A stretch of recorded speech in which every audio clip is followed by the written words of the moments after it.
IVC, Dale Gatefold 33 here to do a finds video, mostly vinyl but not all vinyl today. So yeah, let's crack into it. So first up is a cassette find. So this is on the Woodford Halls label, and it's they all come in these sort of slip cases. I've got one other. So this is Voice of Saturn, Gratitude, and it's a what is it? Another one of those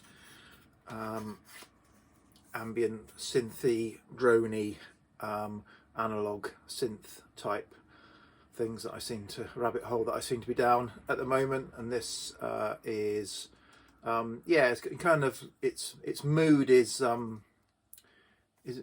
medium.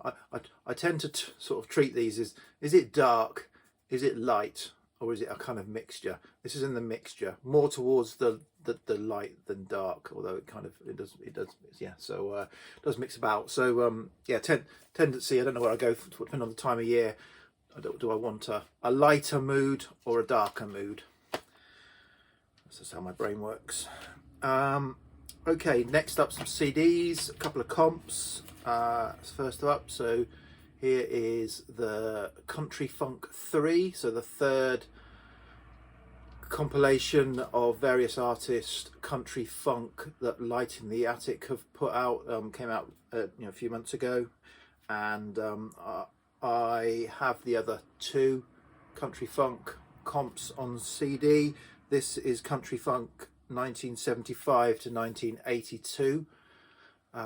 So it features artists. So basically what this does is, I guess delves around the country music that was put out in that period and tries to find obscure or the odd track that's got a bit of a funky as well as a country vibe to it. And it's been pretty successful on volumes 1 and 2.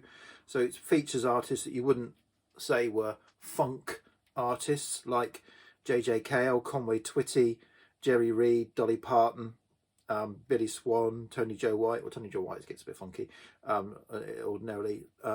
So yeah, pretty successful. I would say this is not as successful as the first two volumes. So yeah, to me this is certainly, yeah, so it's certainly not as strong as the first two. Maybe by 1975 to 1982, the source material is reducing, so there's less to choose from that's in a country funk style, whereas the earlier ones, that might be picking up from the late 60s through to the 70s, there was more to pick from.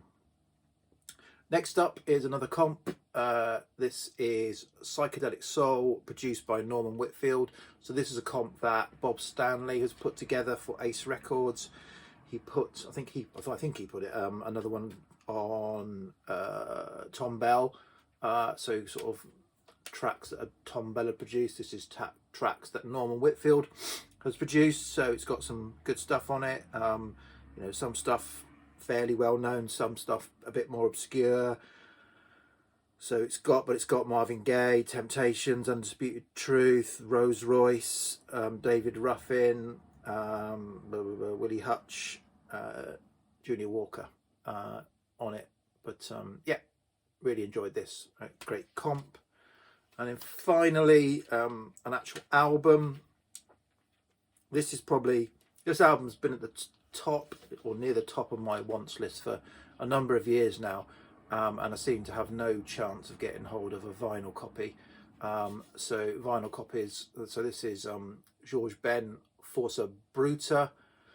So I've got several George Ben albums that have been reissued in the last 5-10 years, but this one doesn't seem to have been. It was put out a few years ago on this Four Men with Beards label, but I know their labels are a bit spotty and their sources are a bit kind of unclear. And even that goes for like £50-60 now, and originals from Brazil in top condition will be hundreds of pounds probably. So so I saw that there was a CD version, a Japanese CD version. So it came with an obi around it, obviously, which once you've taken the cellophane off, you've got to find something to do put it with. So I'll put it into the booklet. But yeah, I mean, I had it kind of a digital rip of it for years, and I will listen to it on Spotify. You know, and so yes, I needed to get a copy of it, so I wanted a copy of it. So bought a CD, and you know, sod's law. In the next month, they'll announce a vinyl reissue of it. Okay, so now on to the records. So I've got seven records here.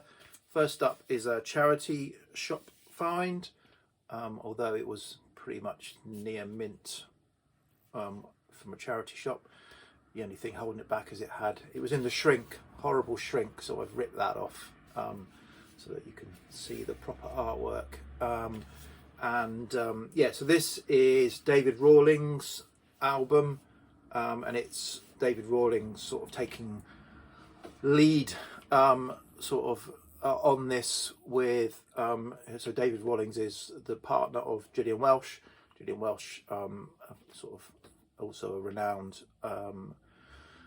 Americana country folk artist. Typically Gillian Welch albums will have David Rawlings supporting on guitar and backing vocals or whatever, and other instruments. This is the other way around, and Gillian Welch is doing some harmony vocals or backing vocals, or you know, duets or whatever, and David Rawlings is the main artist. It is still Americana, stripped back. This is on the Aconi label, which is their label, so it's I think it's pretty analog is what I understand it to be. Yeah, really good.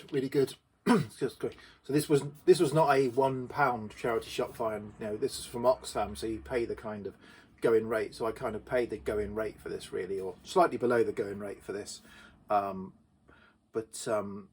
know, it's that they do quite a limited run on vinyl. It was a US release, so I've not seen it in the UK before, and so to see it in a charity shop in Romsey in Hampshire, I thought I'd grab it while I could, yeah, enjoyed it. Okay, next up is a very recent arrival, only last week I think, probably. So this is the new album by the neo soul artists Salt, and this is 9. So they've put out 5 albums now. This is, yeah, blows your mind, the maths. The first album was 5, then 7, then 2 of double albums last year, Black Is albums, and now their 5th album, 9, if that makes sense. Yeah, so yeah, they've been quite prolific because all of that's happened in the last two years or so. They put out 5 albums, including 2 double albums, and yeah, so it's good. I don't think it's as strong as the previous albums. It's got some highlights. Bitter Streets I think is good. You From London featuring Little Sims is good. I think they're both great songs. The other stuff is okay, but yeah, but good to have. So something that's been only just got, something I've had for months. So yeah, so what tends to happen with my inbox is, you know, stuff will come in, get listened to. When I think I've listened to it enough that I want to file it away or put it in a finds video, it ends up at that end. And then sometimes when I come to grab those, I think, oh, I can't quite remember what I want to say about this, and it gets back into the middle, and then it can languish in the middle for a while while I'm kind of either listening to other stuff or kind of understanding it. And this album, it's a 2021 release, but I've had it for several months.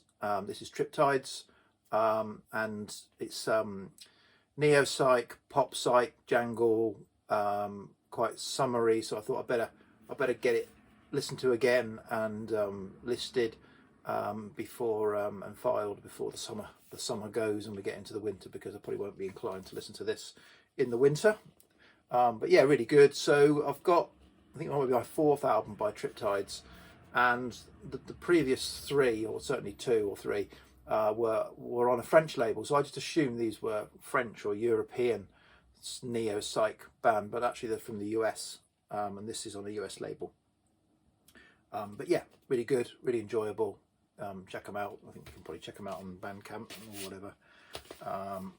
Okay, next up is I guess a Neo Library album, also 2021 ish release. Rory Moore, Through the Dappled Dell.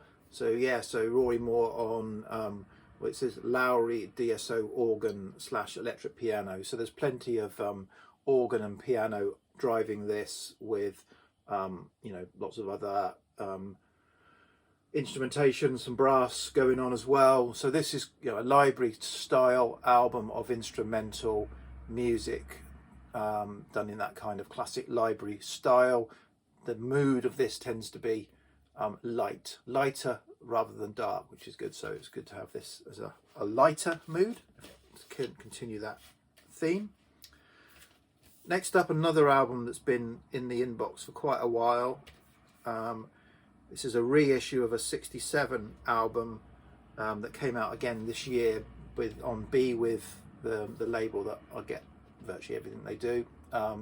And this is El Grito, is the headline title of the album, by Jorge Lopez Ruiz, who is Argentinian. So this is South American jazz. So B with put out a lot of soul, new soul, funk and all that. So you might expect this to be jazz funk, but it's probably more jazz with a kind of sprinkling of Latin. So it's obviously a Latin jazz, but jazz, sort of hard bop jazz, and just a pinch of funk. Not much, just a pinch in it. So, but really, really strong album. Highly recommended. Okay, next up is this album by Derria Yildirim and Group Simsek. So Derria Yildirim is a female Turkish vocalist, and the group is a mix of I think there's German, British, so it's a sort of, and the vocalist they're based in Germany. So this is kind of a European, Turkish, Anatolian funk, psych funk album with vocals on it and some instrumental tracks as well. Really, really good. If you like that kind of Anatolian funk sound, highly recommended. It's called Dost One, whatever that means. On a sort of red vinyl, got it off Bandcamp. Costs a bit to import it these days, but yep, great album.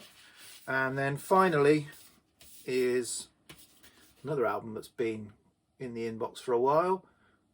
So this is Hanna Rin. So I showed last year, I got two of her albums, her first two albums last year. She put this out this year. It's called Music for Film and Theatre, and it's made up entirely of tracks that she has created for predominantly what it looks like Polish film and theatre. Yeah, so the first side has got kind of a few tracks from well, I won't try and pronounce some tracks from I Never Cry, directed by I think it looks like it's all Polish either directors or productions, but what it is essentially it's very delicate, in a lot of cases delicate piano and keyboard music, creating a kind of often it's very delicate, not tense. I mean, it can get a little bit dramatic, but really beautiful incidental music for film and theatre. Again, highly recommended. So that's it. Some records, CDs, and a tape. Plenty more, but there's a bit of space in there now. Although there's loads over there, and I got some records last night as well off of a guy, which I've got to go through. Some I'll be keeping, some I might not be. Depends on whether they're upgrades or not upgrades. But yeah, enough of that. I'll stop rabbiting. Cheers, VC. Bye.